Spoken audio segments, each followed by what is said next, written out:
NEWS.MC on Monaco Info is brought to you by Monaco Legend Properties.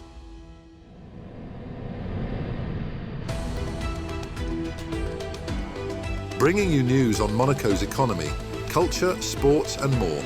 Welcome to NEWS.MC, your English rendezvous on Monaco Info. Coming up on NEWS.MC, discover past week's top stories and meet the people who make Monaco. My name is Anastasia Shevchenko. I'm an anthropologist and you are watching NEWS.MC on Monaco Info. What's been making headline in the past week? 1 year after its inauguration by the princely family, Mareterra has blossomed into Monaco's most ambitious eco-district, both a feat of engineering and a thriving, sustainable neighbourhood. Built on 6 hectares reclaimed from the sea, it has transformed into a serene, car-free space where footfall exceeds expectations and public life flourishes. Community engagement, including resident gardener workshops, has helped forge a strong identity.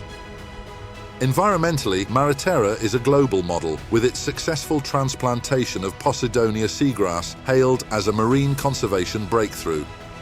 Economically, it has drawn significant investment. Nearly 80% of homes are now occupied or being fitted out, with half the owners new to Monaco.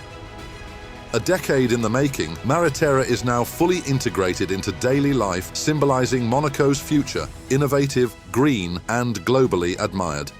After just 1 year, it has already become a cornerstone of the Principality's sustainable growth strategy.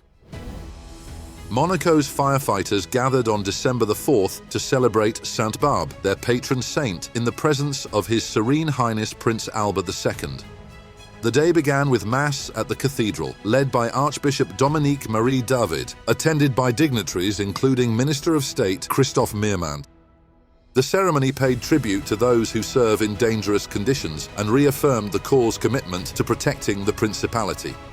Fire Chief Lieutenant Colonel Maxime Ivrard later addressed attendees, highlighting key missions and challenges, including adapting to new technologies and increasing demands, with more than 10,000 interventions expected this year. Monaco's Peace and Sport organisation celebrated its annual Champions for Peace Awards on December the 4th with a ceremony at the Yacht Club of Monaco. French international footballer Grace Gayoro was named Champion of Peace 2025, recognised not only for her athletic achievements but also for her humanitarian work. She recently founded Power Be Great, an association supporting youth through sports and education in the Democratic Republic of Congo. Peace and Sport also honoured the Chenet Foundation, winner of the 2025 Socrates Prize, created by PSG coach Luis Enrique and his wife Heina Quelar, for its support of children receiving medical treatment abroad. The Christmas season officially began as the princely family opened Monaco's beloved Christmas village at Port Hercule on December the 5th. This year's theme, The Land of Bears, transforms the area into a nostalgic world filled with plush teddy bears, festive lights, and cozy holiday charm. With 24 merchant chalets, 24 gourmet booths, and a newly reopened ice rink, the village offers something for all ages. Parades, concerts, and family activities run throughout the season, making this cherished destination a highlight of Monaco's winter celebrations once again. An extraordinary nativity scene is once again captivating visitors at Monaco's Carmelite Chapel this Christmas. Created by Father Jesus, the elaborate installation blends the traditional story of Christ's birth with thousands of handcrafted details, from modern elements to symbolic figures like the devil, reflecting humanity's ongoing spiritual choices. Featuring scenes of waiting, passion, and redemption, the display invites deep reflection as well as wide-eyed wonder. Constantly evolving with new additions each year, the scene is designed to speak to children and adults alike, regardless of belief. A QR code shares the full story with visitors. At a ceremony held at the Maison de l'Océan in Paris on December the 9th, His Serene Highness Prince Albert II presented the Grand Medals Albert I and the Thesis Prizes for 2024 and 2025, celebrating achievements in oceanographic science and advocacy. Established in 1948 by the Oceanographic Institute of Monaco, the Grand Medals honour individuals whose work advances marine science, informs policy, or bridges disciplines. This year's scientific laureates include Hervé Clostre of CNRS and Lynn Shannon of the University of Cape Town, while mediation medals went to Nina Jensen and explorer Frederick Paulson. The ceremony also recognized young talent through the Thesis Prize, awarded in partnership with the French Academy of Sciences, which supports doctoral researchers with €5,000 to advance their studies. Winners included Charlene Guillaume and Roselle Rus Garcia Corona, with special mention for Nicolas Seyon.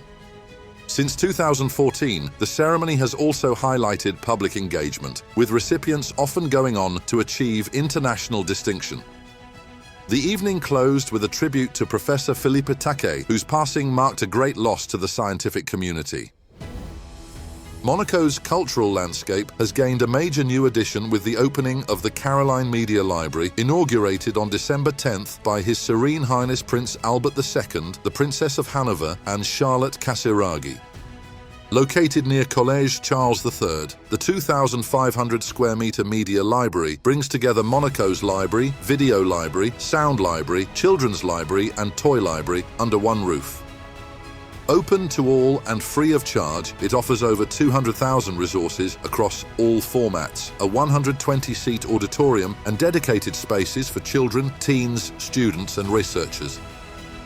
Designed to foster creativity, social connection and access to knowledge, the library includes quiet study rooms, game areas and reading corners. With 36 staff and extended opening hours, the space promises to become a vital hub for the community. Hugo Mikalev suffered the first loss of his professional boxing career in front of a packed crowd at the Salle des Étoiles on December the 6th, falling short of claiming the IBF International Super Lightweight belt. Facing the experienced Irishman Sean McComb, Mikalev was knocked down 3 times before the referee stopped the fight in the 8th round. Despite a valiant effort, the Monegasque boxer was outmatched by McComb's precision and control. Mikalev vowed to bounce back, stating his ambition remains unchanged, to reach the top and one day compete for a world title. Next up, our exclusive interview with the personalities making the Principality. My name is Anastasia Shevchenko. I'm an anthropologist. I was born in Russia and I spent the first part, I can't say that it's the first part of my life, but I grew up in Russia and I studied in many places, including England, United States, Russia and France. I studied journalism as my main profession. I was a journalist, and then I wanted to make it more profound and I received a PhD in anthropology.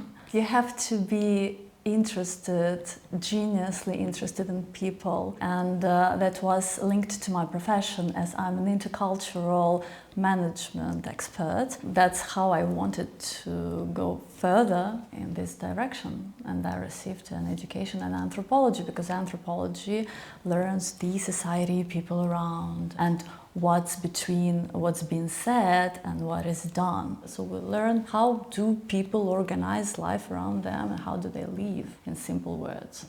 My PhD thesis was about Monegasque identity, and I was trying to understand these people, who they are, and how this community, what strategies do they use to preserve themselves as they are, to evaluate with the world, but at the same time to preserve the sense of community and to be who they are. How do they understand who they are? What are their intuitions about who they are? I learned Monegasque people, and that was my first intention because I know that Monaco in itself has a kind of idea that it gives to the world, and this idea has not that much to do with the local population, and I wanted to understand how do they interact with this idea of Monaco. My idea was to study another side of the coin. People imagine themselves as a community in a quite an artificial way, and my aim was to show that it's not like this, it is working here. When I was making an analysis of this understanding, I saw that they see their identity, I've imagined it in 3 layers. The first layer, I've called it an archaic layer. Monegasque people, first of all, is Monegasque from Monegasque family. So it's tied onto the parenthood. I think that the basis of Monaco identity is the attachment to the land, to the parenthood, and to the Catholicism. It's a Catholic state. After this comes the second layer, which is inevitable. This is a narrative layer. It's how do people understand the reality? How do they understand what's good and what's bad? So the third layer, I call it justification layer. This is about the exact strategies of people. How do they justify why they should keep their privileges, why the circles should be closed? And I take the negotiation with the European Union as an example when these strategies go up on the surface. So that's the nutshell. I'm trying not to see the publicity which are shown. I'm always trying to see normal people, normal places, you know, some kind of reality. Because anthropologist is interested in the difference between what is shown and what is said and what is it in reality. You have to be as a child, as a pure, innocent child who know nothing about this life, just go there, observe, participate, go here, go there, listen to this, listen to that. And then you can have something that appears, which you didn't expect. I understood that Monaco exists when I saw it from the Roquebrune. I saw this small, wonderful something. It was like late at night. I was coming from Italy and I saw this beautiful harbor and I really remember my first impression when it was extremely beautiful and I felt that it's something very special. It was a kind of intuition which I had.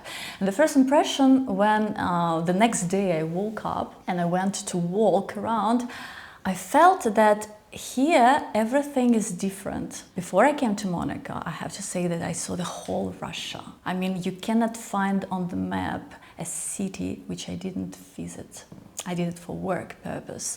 Then I've traveled most of Europe. I visited Spain, I visited Italy, I visited France, and Monaco was like the last point to discover. And I came here and I had this feeling that everything is different. I couldn't imagine what and how, but I think for the whole my life here it was a feeling. And even why did I come to write my thesis? Because I wanted to show to other people that it's different here. There is something which should be known, which should be shown to other people who don't know Monaco, who never saw it.